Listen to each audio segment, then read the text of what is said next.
رمضان جاء فسلموا، رمضان جاء فسلموا، هذا البشير فاعلموا، هذا البشير فاعلموا. رمضان جاء فسلموا، رمضان جاء فسلموا، هذا البشير فاعلموا، هذا البشير فاعلموا. رمضان رمضان رمضان شهر الصيام، رمضان رمضان رمضان شهر الصيام، شهر البركات والمنن، شهر البركات والمنن، فيه يجود المنعم، فيه يجود المنعم. رمضان رمضان رمضان رمضان شهر الصيام. السلام عليكم مشاهدينا الكرام. أجي نستفدوا هي مسابقة ثقافية رمضانية من إنتاج جمعية اليد في اليد بفرنسا، وإخراج أحفير أوريجينال، إعداد السيد كمال النفا، تقديم السيد محمد الخلعاوي، وتصوير السي فيصل السين، الموسيقى التصويرية للسيد والمنشد رشيد الصدقي. من خلالها نطرح بعض الأسئلة الثقافية على المشاركين الذين سيفوزون معنا بقيمة مالية رمزية قدرها 100 درهم. سي فيصل، نشوفوا أحد المشاركين.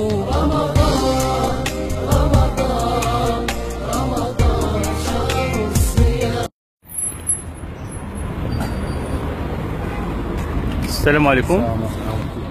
معك أحفير أوريجينال في مسابقة رمضانية تحت عنوان أجي نستافدو. تفضل الأخ في هنايا حسب نرى. تبارك الله عليك.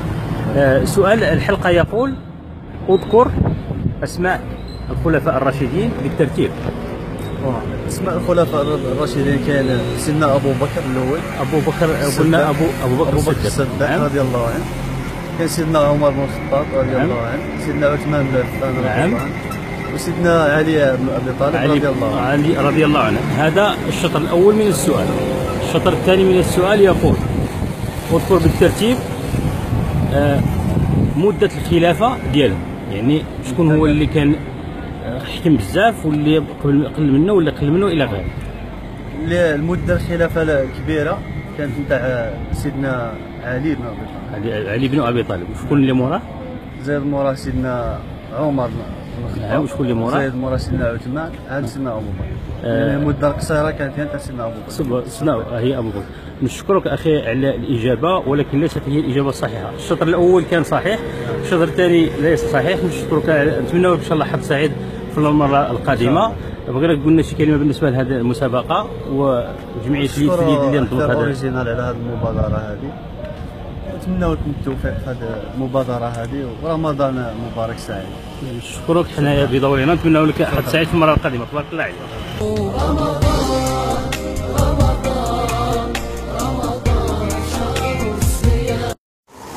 السلام عليكم.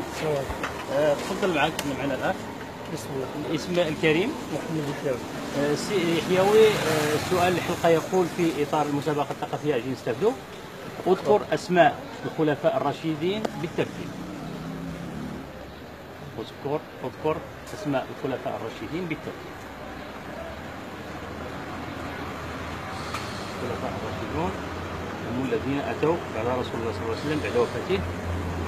اذكر أسماءهم بالترتيب. أبو بكر الصديق، من بعده علي، ليس علي. نشكرك أخي على المحاولة، ونتمنى إن شاء الله حظ سعيد في المرة القادمة. قلنا شي كلمة بالنسبة لأحفير أوريجينال وجمعية اليد في اليد بالنسبة لهذه المسابقة. في الحق هي مبادرة طيبة من جمعية اليد في اليد وأحفير أوريجينال، وأنا من المتشجعين لهذا البرنامج، وأحب نوفق للجميع وشكرا. شكرك سي محمد، والى اللقاء الى فرصة قادمة إن شاء الله. الله يجزيك. رمضان رمضان رمضان شهر الصيام. السلام عليكم الاخ. السلام عليكم. تفضل. معك احفر اوريجينال جمعيه ليد فيليب في اطار مسابقه ثقافيه تحت عنوان اجي نستافدوا. سؤال الحلقه يقول: اذكر اسماء الخلفاء الراشدين بالترتيب. الخلفاء الراشدين بالترتيب: اولا ابو بكر الصديق، الخليفه الثاني عمر بن الخطاب، الخليفه الثالث عثمان بن عفان، الخليفه الرابع علي كرم الله وجهه. علي بن ابي طالب. بارك الله عليك. هذا الشطر الاول من السؤال. السؤال الثاني يقول، يعني الشطر الثاني من السؤال يقول: من هو الصحابي الذي حكم اكثر من الاخر؟ من هو الخليفه اللي حكم؟ نجيب بالترتيب عاوتاني. الصحابي هو عمر بن الخطاب الذي حكم عمر بن الخطاب رضي الله عنه. هو اللي حكم كاع اكثر منه. نشكرك اخويا احمد على الاجابه، ولكن الاجابه هي اجابه صحيحه. نتمنى لك ان شاء الله حفظ سعيد المره القادمه، وتبارك الله عليك على المحاوله. ونقول لنا شي كلمه بالنسبه للاحفاد اوريجينال وجمعيه ليد. اولا نشكر على المبادرة الطيبة لأنها تكون ثقافية باش الناس يستافدوا خارج حول ما ربحوا هذه الاستفادة. نعم شكرا. واحد يعود يعرف الدين ديالو، المسائل البسيطة. شكرا خويا احمد، بارك الله عليك، والى اللقاء الفرصة قادمة ان شاء الله. مع السلامة.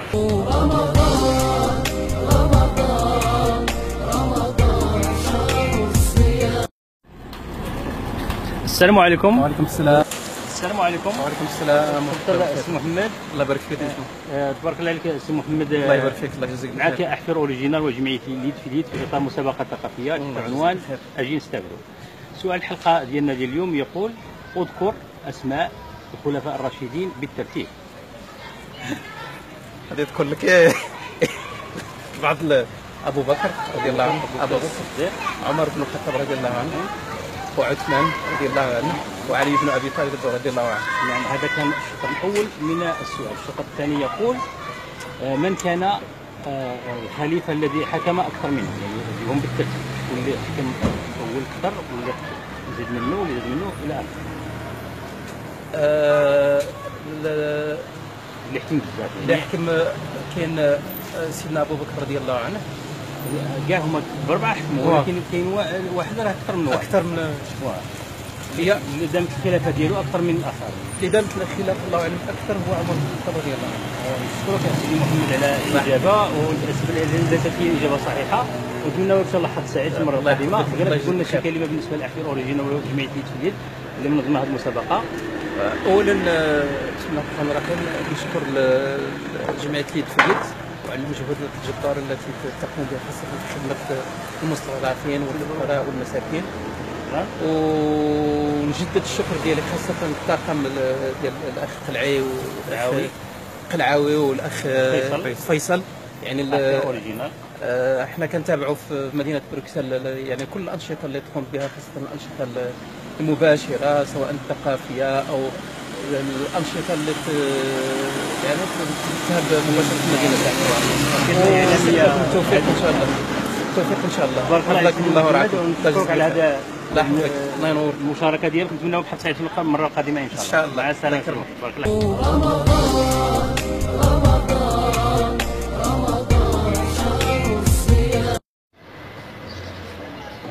السلام عليكم. تفضل الاخ، شارك معنا في مسابقه اجي نستافدوا. سؤال الحلقه ديال اليوم يقول: اذكر اسماء الخلفاء الراشدين بالترتيب. اذكر اسماء الخلفاء الراشدين بالترتيب. كاين ابو بكر الصديق، نعم. كان عمر بن الخطاب رضي الله عنه. كان عثمان زين. كاين علي. عثمان بن عفان وعلي بن ابي طالب. بارك الله عليك. هذا كان جواب الشطر الاول من السؤال. الشطر الثاني من السؤال يقول: شكون هو الخليفه؟ من هو الخليفه اللي حكم اكثر من الاخر؟ وجيوهم لنا بالترتيب. شكون الخليفه اللي حكم اكثر؟ اللي حكم بزاف. اللي حكم بزاف. الخليفه اللي حكم بزاف. عثمان بن عفان. بارك الله عليك. زيد. وشكون اللي موراه؟ عمر بن الخطاب. وشكون اللي يليه؟ علي بن ابي طالب. وبقي ابو بكر. بارك الله عليك. هنيئا لك، قد فزت معنا بالقيمه الماليه في الطريق. بارك الله عليك. نعطوك الجائزه ديالك. تفضل السي طارق، تحضر. تفضل صحتك السي طارق، وهنيئا لك على فوز كلمة. فيصل السي قلعاوي واش هاد المبادرة اللي كانت حسنة جدا، وجمعية ليد في اليد اللي منظمة معنا هذه المسابقة، جمعية ليد في اليد اللي منظمة المسابقة وأحفير أوريجينال. نشكرك حنا بدورنا، وهنيئا لك وبصحتك يا سي طارق.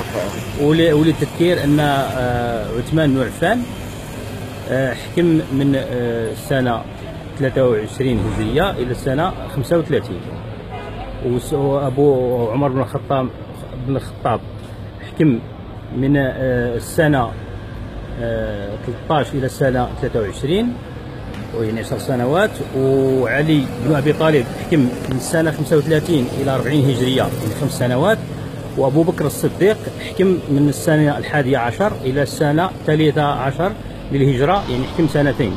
نشكرك السي طارق، تبارك الله عليك على الإجابة وعلى المشاركة ديالك، ونتمنى لك حظ سعيد في المرات القادمة، وإلى اللقاء. بصحتك خويا طارق. هذا البشير فاعلموا، هذا البشير فاعلموا. رمضان جاء فسلموا، رمضان جاء فسلموا.